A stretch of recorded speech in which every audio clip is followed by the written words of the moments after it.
sa mémoire honorée au cœur de Paris.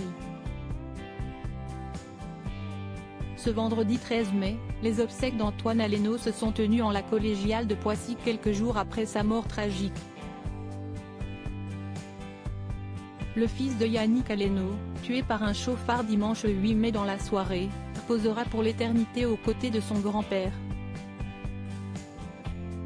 Si son enterrement s'est déroulé dans le strict cadre familial, le monde de la cuisine lui a rendu un hommage spécialement émouvant.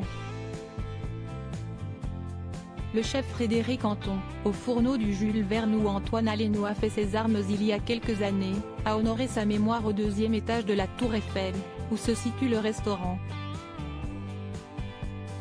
Ainsi, les cuisiniers et employés de cet établissement de luxe ont tenu des panneaux avec des lettres pour former le prénom du jeune homme de 24 ans.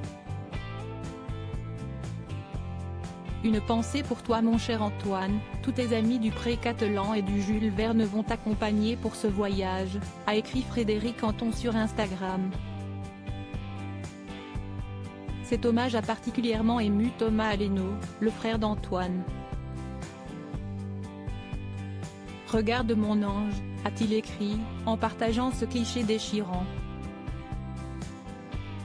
À quelques heures des obsèques de son fils, Yannick Aleno a lui aussi honoré la mémoire du jeune cuisinier.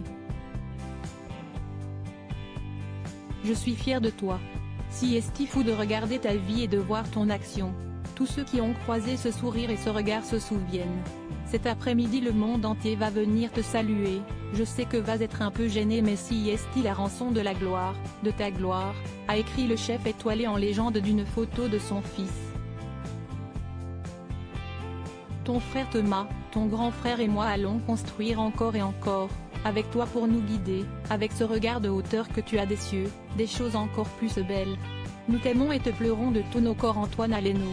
Mon ange, notre enfant adoré. Yannick Aleno, tu vas entrer dans l'éternité mon petit ange. Si est aujourd'hui que tu vas entrer dans l'éternité. Nous avons choisi ta mère et moi cette belle maison qui a eu l'occasion à de nombreuses reprises de voir passer devant. Elle t'ouvre ses portes cet après-midi. Tu n'as jamais rien fait comme les autres. Tu es arrivé au monde un 4 juillet fête nationale américaine et tu es parti le 8 mai jour de la libération. Tu vas avoir un au revoir digne d'un prince digne de toi, a ajouté Yannick Aleno. Peu après la mort d'Antoine Aleno, percuté par un chauffard qui avait volé une voiture, le responsable a été mis en examen pour homicide et blessures involontaires et a été mis en détention provisoire par le parquet de Paris, selon Le Parisien. Testé positif au test d'alcoolémie et aux stupéfiants, le chauffard était connu de la police pour plusieurs infractions, notamment des délits routiers mais aussi une affaire de violence. Loading Widget.